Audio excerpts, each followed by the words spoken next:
Welcome back. Thanks for joining me again as we get started on this section AWS Global Infrastructure. So, this is where we're going to get introduced to various topics, including regions, what availability zones are, what data centers are. But before we start talking about all those wires and how they get connected, let's talk about who AWS is. Amazon Web Services was launched in 2006, so it's been about 14 years now. So that just tells us that cloud is already a decade old, yeah? Today it's 2020 and Amazon has over 200 services providing a range of services from network, compute, storage, databases, developer tools. I mean, I can go on, but this is just to tell you that Amazon has got everything that you need under the sun as far as technology is concerned. You can think about blockchain, artificial intelligence, Internet of Things, serverless computing, Kubernetes. Amazon has got everything. And we'll get to know about those as we get along through the course. So instead of starting this lesson by telling you what services Amazon Web Services offers, let's fly 30,000 feet above the ground and look at how Amazon looks from the sky. So the Amazon Web Services global infrastructure has 22 regions as on today. So the AWS Global Infrastructure has 22 regions around the world with 70 availability zones. We're going to talk about availability zones in here in just a couple of minutes, but let's understand and look at how the regions looks like. I've pulled up a website from Amazon Web Services, which is infrastructure.aws. So you can go here as well and take a look at the latest footprint of Amazon Web Services across the planet. So all of these orange boxes that you see is nothing but AWS Global Infrastructure Map, which represents regions, okay? So all of these are regions. That also includes the physical location where they are physically located. At the highest level, AWS physical infrastructure is made up of numerous regions, as you see. So you got some of them in North California in the West Coast. On the East Coast, there's North Virginia. You got a lot of these data centers in the European region as well. Few of them in the Middle East. There's one in India. There's one in South Africa coming up. There's a lot of them in the Southeast Asian region and Australia as well. The one thing to keep in mind is that every region has multiple availability zones. Okay, so let's understand that by clicking on a particular region. So what I'm going to do is click on Sao Paulo, let's say. All right, it's going to zoom in right there. And what it tells me is that there are three availability zones. Now, these three little dots, the three little blue dots, are nothing but availability zones. And you're going to find such availability zones in every region, okay? So let's do that for North Virginia. So I'm going to go back up, close that, and then let's say click on Frankfurt for that matter. And what do we have here? You got three availability zones in Frankfurt. So when you're playing around this world map, you can scroll to the right as well and to the left as well with your mouse and then get that first-hand experience with this wonderful interactive display of Amazon's data center. So now I'm going to click on this North Virginia and what I have here is six availability zones, the highest so far, isn't it? But what is an availability zone? Availability zones are where your actual AWS resources are located. So let's take a look at this hierarchy one more time. So you got all of these multiple regions, okay? All of these orange boxes that you see are nothing but regions, but then you got availability zones inside the regions, okay? So every region will have minimum two, but may also have three or more availability zones within them. So that's our region. The orange box is our region, and then there are data centers within that region, and we call them as availability zones. Now what I'm going to do is just focus on one particular region here, let's say North Virginia, okay? I usually pick up North Virginia because this is considered to be the guinea pig for Amazon, so they do lots of testing and new features are introduced in this region. So this region here has six availability zones. So what's inside each availability zone? Now each availability zone is a data center, or it could also have more than one data center within that availability zone. So when you're provisioning resources in North Virginia, it's going into one of these blue boxes. It's going into one of those availability zones, okay? So remember that inside the region, you got availability zones, and inside the availability zones, you got one or more data centers where your AWS resources will reside. So I'm going to scroll in a little bit here, and then what you see is the blue box. I cannot go any further than this. So just imagine this as a huge data center, okay, where you will have your virtual machines or databases sitting inside that. Okay, so this map is pretty cool map that puts all of the AWS components together, and you can see that it shows your resources that exist within AWS. So these orange boxes represent where AWS exists as on today around the world. This is a pretty interactive map, so you can go ahead and click on these individual components, and it's going to tell you what the definition of availability zones is, what a data center is, and what it comprises of, what a region is. So you can go ahead and click on these interactive map and play around to get that first-hand experience. You may be already thinking about this. What is the need for an availability zone, isn't it? So previously we learned about these concepts called as high availability and fault tolerance. Remember? So those were our definitions or terms that we learned previously in the other lessons. Availability zones fulfill the needs of high availability and fault tolerance. Availability zones have low latency connections between each other. Each availability zone is isolated from each other, and there could be hundreds of miles apart. But remember that these data centers or these availability zones within that region are connected to each other with low latency links. All right, so these blue dots may be 100 miles apart, but they are connected with high speed connections. So the low latency just means that it's a fast connection between the sites, and there is not a lot of delay or lag when traffic is sent between the availability zones. So that was about availability zones. Now, what's this pink color doing here? What is this pink dot?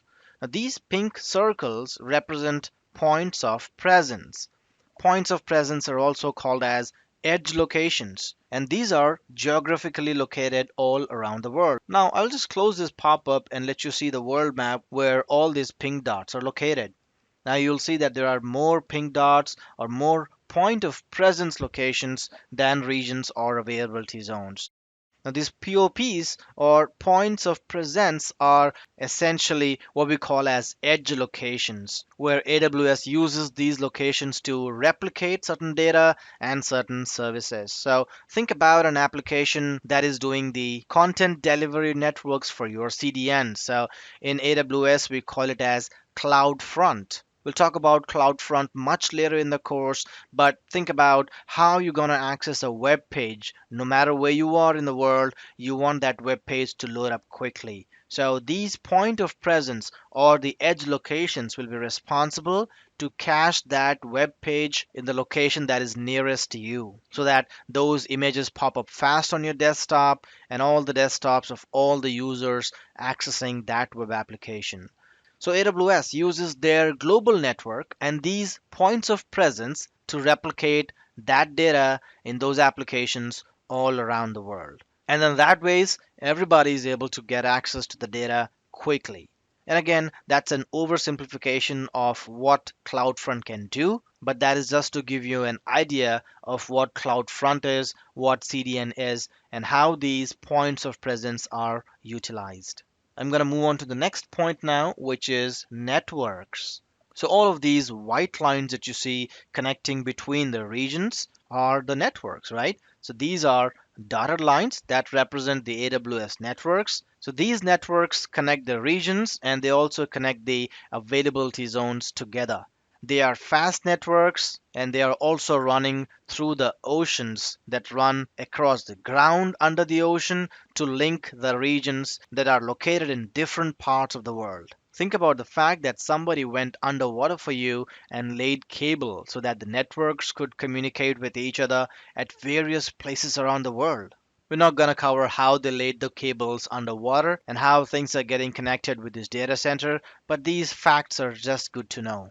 So far we talked about regions and then we talked about availability zones and how the availability zones are able to replicate the data between them for high availability. Remember that this high availability is not always automatic.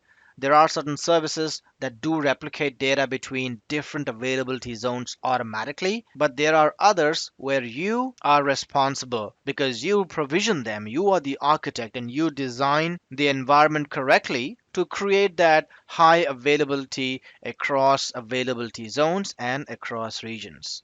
So let's go ahead and take a look at the next piece here, which is the data center. So inside our availability zone, we have one or more data centers. So this is where the resources are hosted. So these are all combination of physical servers, storage, compute, and everything that falls under the network category, like firewalls, switches, and security components as well. So all of these equipment, the physical ones, they're all located inside the AWS data centers. So when we create our virtual machines or virtual resources, they reside in one of these data centers. So in reality, there's a physical server, but in actual, we are creating virtual resources like a virtual machine or even a virtual storage. The interesting concept is that if the hardware behind the virtual machine starts to fail, we could move that virtual server to a new piece of hardware. And that's one of the advantages of virtualization. But even though you're moving it from one hardware to another, they are still residing inside the same AWS data centers. And then it can be replicated as well across geographies. This is done because the different data centers communicate with each other. You can go ahead and provision the resources closest to the users who are using them. So let's say you got your customers and users located in Australia. What you're going to do is go ahead and create that virtual machine in one of the Australian data centers, right? Somewhere in Sydney. So if you got users in America, you could do the same thing, right? So you create resources in the regions that are closest to the users. And you got to make sure that you deploy your resource in multiple availability zones so that you got your infrastructure as fault tolerant and highly available. But that doesn't mean that something can never go wrong, okay? At times you may want to keep your high availability across geographies as well. Do not rely on fault tolerance and availability for a single geographical region. So think about if you need to separate data for high availability in different parts of the world. So you got your office somewhere sitting in Frankfurt, and then you got your office somewhere in Northern California, let's say. So you can actually replicate that data between the AWS regions across the AWS network. So look at the dotted lines there that represent the network itself. So your data is going to go all the way through the wire under the ocean back and forth between Frankfurt and Northern California. So you have the ability based on your application and what your applications can do. You can go ahead and keep your applications highly available within the region as well as between the regions.